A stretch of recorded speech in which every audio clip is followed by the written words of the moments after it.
প্রিয় শিক্ষার্থীবৃন্দ, দেখো অনুপাত ও সমানুপাত থেকে আমরা কিভাবে এমসিকিউ করব। যে পি কিউ আর তিনটি সমানুপাতিক রাশি হলে নিচের কোনটি সঠিক। আমরা জানি তিনটা রাশি যদি সমানুপাতিক হয়, পি কিউ আর সমানুপাতিক কথার অর্থ হচ্ছে পি ভাগ কিউ, হ্যাঁ, সমান আবার কিউ ভাগ হচ্ছে আর, কিউ ভাগ আর। এখান থেকে আমরা কি পেলাম, দেখো আর আর যদি গুণ করি, কিউ আর কিউ গুণ করলে কিউ স্কয়ার সমান পি আর আর গুণ করলে পি আর, অর্থাৎ কিউ স্কয়ার সমান পি আর, কিউ স্কয়ার সমান পি আর। এই দেখো আমাদের এটা মিলে গেছে। তারপর দেখো বলছে নিচের কোনটি ক্রমিক সমানুপাতি। ক্রমিক সমানুপাতে আমরা কিভাবে বুঝবো? হ্যাঁ, যে যদি সংখ্যা দেওয়া থাকে তাহলে মাঝখানেরটার উপর স্কয়ার করলে যা হবে, প্রথমটা এবং লাস্টেরটা গুণ করলেও তাই হবে। তো মাঝখানেরটার উপর স্কয়ার করে আমরা দেখি দেখো কি আছে, অপশন থেকে চেক করবো। মাঝখানেরটা আছে 15, তার উপর স্কয়ার করি আমরা, করলে কত পাইলাম? 225। এখন প্রথমটা এবং লাস্টেরটা গুণ করলে কত হয় দেখো, 5 গুণন 20। দেখো 225 কিন্তু আসলো না, আমাদের আসলো 100। এরপরে দেখো 5-এর উপর স্কয়ার করলে হয় কত, 25। এবার প্রথমটা আর দ্বিতীয়টা গুণ করে দেখো, 3 6 কত হয়, 18। 3 গুণ 6 18, দেখো মিলছে না কিন্তু। এবার দেখো মাঝখানটা আছে 4, 4-এর উপর স্কয়ার করলে কত হয়, 16। এখন প্রথমে আছে 2, তারপর আছে কত 8, 8 দুগুণে কত হয়, 8 গুণন 2 হচ্ছে কত, 16। দেখো 16 আসলে মিলে গেছে। অর্থাৎ মধ্যেকারটার উপর স্কয়ার করলে যা হবে, প্রথম দুইটা, প্রথমটা এবং লাস্টেরটা গুণ করেও সেটাই মিলতে হবে, তাহলে ক্রমিক সমানুপাতে হয়ে যাবে। তাহলে আনসার আমাদের গ নাম্বার মিলছে। এরপর দেখো কি বলছে, দুইটা অনুপাত যদি দেওয়া থাকে, সেখান থেকে এ বি সি চাইছে, A is to B is to C, অর্থাৎ এটাকে ধারাবাহিক অনুপাতে আমাদের নিয়ে আসতে হবে। ধারাবাহিক অনুপাতে নিয়ে আসার সহজ বুদ্ধি হচ্ছে কিভাবে আমরা আনবো। দেখো দেখো সবচেয়ে সহজ টেকনিক হচ্ছে এই যে আমাদের 5 আছে না, এখানকার যে বি, কারণ এখানে বি আছে কত দেখো, এখানে এ ইস টু বি সমান 3:4, তারপর বি এর মান হচ্ছে 4, এখানে বি এর মান কত 5, এই 5 দ্বারা আমরা এই দুটোকে গুণ করবো। তাহলে 3 5 কত হয়, 15 ইস টু, আবার 4 এর সাথে গুণ করো, 4 5 কত, 20 ইস টু, আবার এই 4 দিয়ে আবার লাস্টের টাকে গুণ করো, 4 7 কত হয়, 28। তাহলে এটা দিয়ে আমরা এই দুটো গুণ করে বসাবো, আর এখানে যে থাকলো সেটা ধরে লাস্টের গুণ করলে আমাদের যথেষ্ট। তাহলে 15:20:28, আমাদের মিলে গেছে। দেখো খুবই সহজ। হুম, এরপরে দেখো কি বলছে, সমানুপাতের উদাহরণ নিচের কোনটি। দেখো সমানুপাত কথার অর্থ হচ্ছে দুইটা অনুপাত সমান হবে, দুইটা অনুপাত সমান হবে। তো আমরা দুইটা অনুপাত কিভাবে সমান দেখবো, দেখো প্রথম অনুপাতটা আমাদের কত আছে, 3:4। আমরা জানি ইস টু বা অনুপাত মানে হচ্ছে ভাগ, আমরা দেখবো এটার ভাগফল যা হবে এটার ভাগফল তাই আসতে হবে, তাহলে সঠিক, না হলে সঠিক নয়। দেখো আমরা প্রথমে 3/4 দেবো, সহজভাবে চিন্তা করো, 3/4, 3/4 যে কি আসে দেখো, 0.75 আসছে কিন্তু, 0.75। এবার 4/3 দেবো, 4:, মানে কিন্তু ভাগ, ইস টু মানে ভাগ, 4/3 দিয়ে কত আসছে দেখো, 1.3। তার মানে মিলেনি, তাহলে এটা সমান হবে না। পরেরটা আমরা দেখবো, দেখো 2:3 বলছে, তাহলে 2/3, 0.66। এখন 6/10 দেখো, 6/10 দেখো 0.6 শুধু আসছে, তার মানে মিলেনি। পরেরটা দেখো 3/2, 3:2 মানে হচ্ছে কি 3/2, 1.5। এবার দেখো 9:6 মানে 9/6, দেখো 1.5, দুটো মিলে গেছে না, তার মানে এই দুটো অনুপাত হচ্ছে সমান। এই জন্য অ্যান্সার হবে গ। এবার বলছে দেখো এ বি সি ক্রমিক সমানুপাতে হলে, আমরা জানি ক্রমিক সমানুপাতে যদি হয় মাঝখানেরটার উপর স্কয়ার হবে, হ্যাঁ, আর এই প্রথমটা লাস্টেরটা গুণ হবে। অর্থাৎ দেখো এই যে বি স্কয়ার সমান এসি, প্রথমটা মাঝখানটার উপর স্কয়ার সমান এ গুণন সি, এসি। এটা কিন্তু আমাদের হবে না। আরেকটা বিষয় হচ্ছে আমরা আগে জানছি এ বি সি ক্রমিক সমানুপাতে কথার অর্থ হচ্ছে এ ইস টু বি সমান কি, বি ইস টু সি, অর্থাৎ এ ভাগ বি সমান কি, বি ভাগ সি। ঠিক আছে, এখান থেকে আমরা দেখো যদি যোজন করি, যোজন শুধু করা যায় না, তাহলে এ, তাহলে উপরে লব যোগ হচ্ছে হর, নিচে কত যা আছে তাই, আবার বি আগে থেকে ছিল প্লাস হর হচ্ছে সি, নিচে যা আছে তাই। এটা কিন্তু করা যায়, অর্থাৎ এ ভাগ বি ডিভাইডেড বি, আর বি ভাগ B plus C divided C. তাহলে অ্যান্সার কিন্তু 1 ও 3। ঠিক আছে, এরপর দেখো 2 নাম্বার টাইপ, দুইটি সংখ্যার অনুপাত দেওয়া আছে 7:5। এদের গসাগু দেওয়া আছে 4, তাহলে সংখ্যা দুইটির অন্তরফল, অন্তরফল মানে আমরা জানি বিয়োগফল। তো আগে সংখ্যা দুইটি বের করতে হবে, তারপরে তার বিয়োগ করতে হবে। তাহলে গসাগু থেকে সংখ্যা দুটো বের করা খুব সহজ। আমরা গসাগু যেটা দেওয়া থাকবে 4, 4 এর সাথে আগে আমরা প্রথমটা গুণ করলে হচ্ছে প্রথম সংখ্যা পাবো। 4 7টা কত হয়? 28। ক্যালকুলেটর ছাড়া তুমি করতে হবে। 4 7টা 28, আর 4 এর সাথে দ্বিতীয়টা গুণ করলে 4 5 কত হয়? 20। তাহলে 28 আর হচ্ছে 20, এই দুটো হচ্ছে আমাদের দুটো সংখ্যা। এটা অন্তঃফল বলছে মানে বিয়োগ। তাহলে 28 থেকে 20 বাদ দিলে কত হয়? 8। এটা আমরা এমনিতে মুখোমুখি কিন্তু হিসাব করতে পারবো। এরপর বলছে দেখো দুইটি সংখ্যার অনুপাত 3:4, এদের গসাগু 3 হলে সংখ্যা দুটির লসাগু কত? গসাগু থেকে লসাগু বের করা কিভাবে বলতে পারে? খুবই সহজ। দেখো এই গসাগু যদি দেওয়া থাকে সেখান থেকে লসাগু যে চাই, খুবই সহজ। অনুপাত যেগুলো আছে না 3:4 আর 3, এই তিনটাই শুধু গুণ করবা। দুটা অনুপাত তাই গুণ করে নেবে। 3 4 কত হয়? 12। মুখোমুখি হিসাব করতে পারো। 12 আর 3 12 কত হয়? 36। শেষ। একদম খুবই সিম্পল। তাহলে যদি আমাদের লসাগু বের করতে বলে গসাগু থেকে, তাহলে তিনটাই কি করে দিব? গুণ। 3 4 12, 3 12 36। শেষ। এরপরে দেখো একটু উল্টা আছে, দেখো দুইটি সংখ্যার অনুপাত দেওয়া আছে 3:2, এদের লসাগু দেওয়া আছে 42। তাহলে সংখ্যা দুটো গসাগু চাইছে, এবার কিন্তু গসাগু চাইছে। হ্যাঁ, গসাগু চাইলে কি করতে হবে? ভাগ করতে হবে। আর আগে কিন্তু লসাগু চাইছিল, এই জন্য আমরা কি করছিলাম? সবগুলো গুণ করছি। তো আগে আমরা এই দুটো গুণ করে নেবো। দেখো খুবই সহজ। 3 গুণন 2, 3 গুণন 2 কত হলো? 6। এখন হচ্ছে এই 42 আছে না, লসাগু কত আছে আমাদের? 42। এই 42 কে 6 দ্বারা ভাগ করবো। শেষ। 42 ভাগ হচ্ছে 6, 7। তাহলে আমাদের গসাগু হবে কত? 7। অ্যান্সার হচ্ছে 7। খুবই সহজ। দেখো এরপরটা দেখো দুইটি সংখ্যার অনুপাত 3:4, তাদের গসাগু দেওয়া আছে, কি চাইছে? লসাগু। তাহলে আমরা লসাগু চাইলে কি করতে হবে বলতো? কিছুক্ষণ আগে আমরা শিখছি, তিনটা কি করে দিবা? গুণ করে দাও। 3 4 12, 4 12 কত হয়? 48। অ্যান্সার শেষ। এরপরে বলছে দেখো দুইটি সংখ্যার অনুপাত 3:4, তাদের গসাগু 4 হলে সংখ্যা দুটির বর্গের সমষ্টি বের করতে বলছে। সংখ্যা দুটির বর্গের সমষ্টি আমরা কিভাবে বের করবো? দেখো দেখো যদি আমাদের গসাগু দেওয়া থাকে, তাহলে আগে আমাদের দুইটি সংখ্যা দুটির বর্গের সমষ্টি বলছে, তাহলে আমাদের সংখ্যা দুটি জানতে হবে। সংখ্যা দুটি জানার বুদ্ধি সহজ শিখছি কিন্তু আমরা। হ্যাঁ, গসাগু দেওয়া থাকলে দুইটি সংখ্যা আমরা কিভাবে নির্ণয় করবো? তাহলে এটা দিয়ে গুণ করলে প্রথম সংখ্যা পাবো। 3 4 কত হয়? 12। আর এটা দিয়ে আরেকটা গুণ করলে কত হবে? 4 4 16। এই দুটো এখন বর্গের সমষ্টি বলছে। বর্গ করে সমষ্টি মানে কি? যোগ। তাহলে বর্গ করে যোগ করা হবে ক্যালকুলেটরে। তাহলে 12 আছে না, একটা পাইছি আমরা 12, 12 এর উপর স্কয়ার যোগ, তারপর 16 লিখে তার উপর কি স্কয়ার। দেখো চলে আসছে। কত আসছে দেখো? 400। তাহলে আমাদের আনসার হবে কত? 400। খুবই সহজ, তোমরা এটা প্র্যাকটিস করো আমার সাথে সাথে। হ্যাঁ? দেখো 3 নাম্বার টাইপ আমরা আসি। একটি ত্রিভুজের তিনটি কোণের অনুপাত দেওয়া আছে 2:3:5।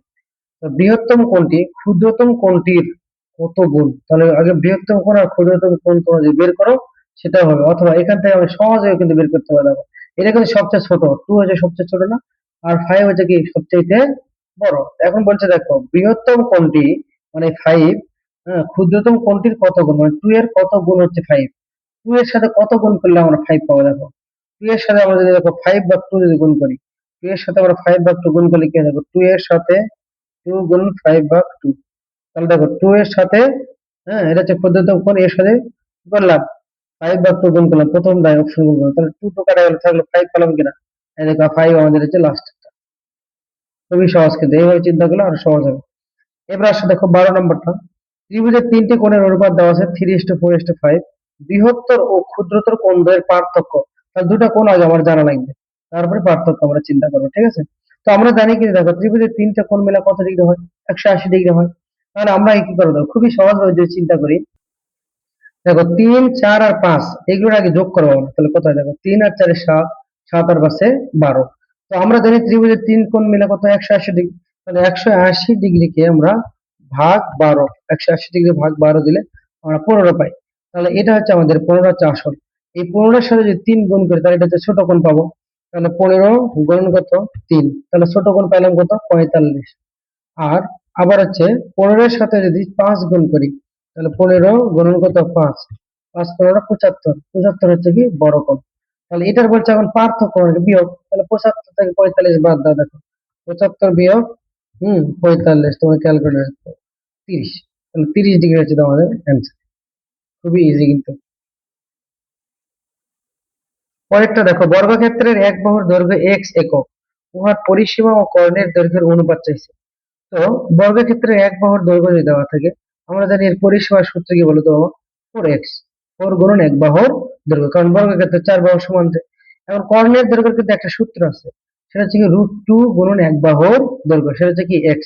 তাহলে এই দুটোর অনুপাত চাইছে, অনুপাত মানে আমরা জানি কি ইস্টু, অনুপাত মানে ইস্টু।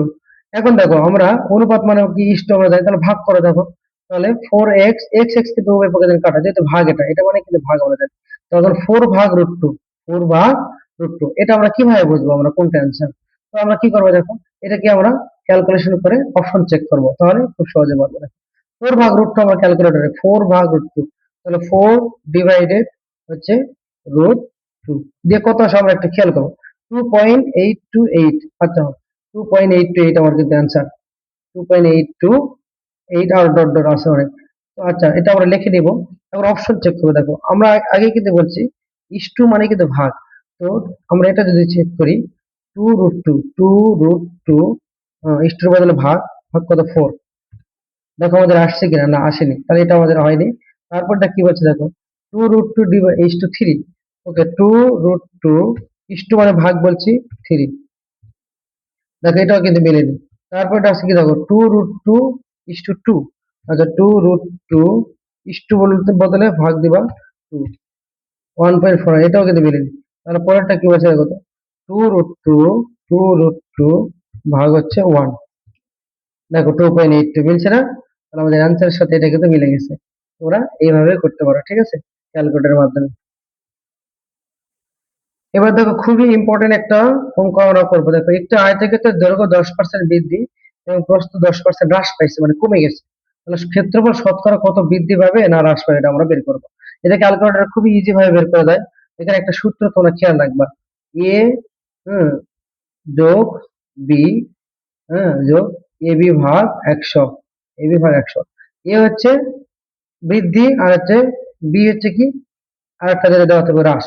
তো হ্রাস হলে কিন্তু মাইনাস হবে, আর হচ্ছে যদি বৃদ্ধি পাশে কি প্লাস হবে। দেখো আমরা সূত্র হিসাবে ফেলাই, দেখো এ মানে হচ্ছে 10 ধরলাম, আর এটা বৃদ্ধি এই জন্য প্লাস, তার মধ্যে কি আছে প্লাস, প্লাস, আর বি এর বদলে আমাদের হচ্ছে ধরবো হচ্ছে কি আরেকটা যে ইয়ে থাকবে পার্সেন্ট, সেটা 10% হ্রাস পাইছে, হ্রাস পাইলে কিন্তু মাইনাস দেবো, তাহলে প্লাস তো আমরা দিচ্ছি এই সূত্রের কারণে। এখন বি এর মানটা হবে কি মাইনাস, তাহলে ব্র্যাকেট দিয়ে আমার -10 দেবো, -10, ব্র্যাকেট দিয়ে আমরা দিব হচ্ছে -10, যেহেতু 10% হ্রাস পাইছে, এই যে হ্রাস, হ্রাসেরটা হবে কিন্তু মাইনাস। তারপরে কি বলছে দেখো প্লাস, আবার হচ্ছে প্লাস, এ বি ভাগ 100 বলছে, তাহলে ভাগ থাকলে আমরা কি জানি ব্র্যাকেট দিতে হবে। ভাগ দিয়ে এ বি, এ মানে কত, 10% হ্রাস, এ মানে কি 10 ধরছি, হুম গুণন বি মানে কত -10, বি মানে হচ্ছে কিন্তু -10, হুম তারপরে ব্র্যাকেট ক্লোজ করে দিয়ে, ভাগ হচ্ছে কত 100। দেখো -1 আসছে, কত আসছে -1, মানে 1% হ্রাস পাইছে, মানে কমে গেছে। হ্রাস মানে কমে যায়, এখানে মাইনাস আসলে হ্রাস হবে, আর যদি প্লাস আসতো তাহলে কি হইতো, বৃদ্ধি হইতো। তাহলে দেখো তোমাদের এখানে একটু কনফিউজ করার জন্য একটা হ্রাস একটা বৃদ্ধি হয়ে দেওয়া থাকতে পারে, এই দেখো 1% হ্রাস, তাহলে মাইনাস মানে কি হবে, তাহলে হ্রাস। এইভাবে তোমরা প্রত্যেকটা বের করতে পারবা। তাহলে একটাকে আমরা এ ধরবো আর একটা ধরবো কি বি, যেটা বৃদ্ধি সেটা প্লাস থাকে, আর যেটা হ্রাস পায় সেটা কি মাইনাস থাকে। এবার এ plus B plus A B divide 100, অর্থাৎ 10, তারপরে কি প্লাস দিয়ে আবার -10, প্লাস আবার হচ্ছে এ বি ভাগ 100, মানে কি এর বদলে আবার 10 ধরবো, আর বির বদলে -10 ভাগ হচ্ছে 100। ঠিক আছে, এভাবে ক্যালকুলেশন করবা তোমরা, খুবই সহজ কিন্তু। এরপরে দেখো পরেরটা কি বলছে, পরেরটা খুবই ইজি আরো, একটি দ্রব্য 10% ক্ষতিতে বিক্রয় করা হলো, বিক্রয় মূল্য ও ক্রয় মূল্যের অনুপাত কোনটি?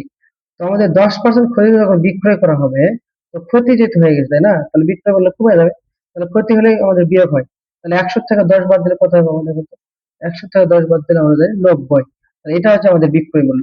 আর ক্রয় মূল্য ছিল কত 100, তাহলে এই দুটোর অনুপাত যদি আমরা বলি, তাহলে 90 ইস্টু কত 100, বিক্রয় মূল্য আগে হবে, যেটা বিক্রয় মূল্য আগে চাইছে আমাদের, তাহলে বিক্রয় মূল্যকে আগে আমরা রাখবো, ইস্টু হচ্ছে 100, 90 ইস্টু 100।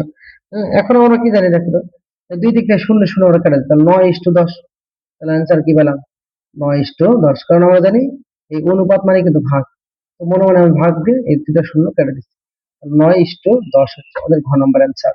ওকে, ওকে, এবার দেখো টাইপ 4 আমরা করব। টাইপ 4 কিভাবে করব দেখো, প্রথমটা কি আসছে, 5:7 সমান x:14 হইলে x এর মান কত, এটা আমরা ক্যালকুলেটর তুলবো। আমরা জানি আগে আমরা বলছি ইস্টু মানে কি ভাগ, তো 5 ভাগ হচ্ছে 7, 5 ভাগ 7, তারপর সমান আছে, এই যে আলফা দিয়ে ক্যালসি দিতে হয়, আমরা শিখেছি কিন্তু আলফা দিয়ে ক্যালসি দিলে সমান, আবার x, x এর বদলে কিভাবে তুলবো, আলফা দিয়ে এই যে ব্র্যাকেট দিলে x, তারপর ইস্টু মানে আমি কি বলছি ভাগ, আর হচ্ছে 14, 14 উঠেছে। এখন হচ্ছে এক্স এর মান পাওয়ার বুদ্ধি কি দেখো, শিফট ক্যালে দুইবার চাপ দিবা, শিফট ক্যাল, আবার হচ্ছে শিফট ক্যাল, তাহলে দেখো এক্স এর মানে একবারে সরাসরি চলে আসছে কিন্তু 10, অ্যান্সার পেয়ে গেলাম কত, 10।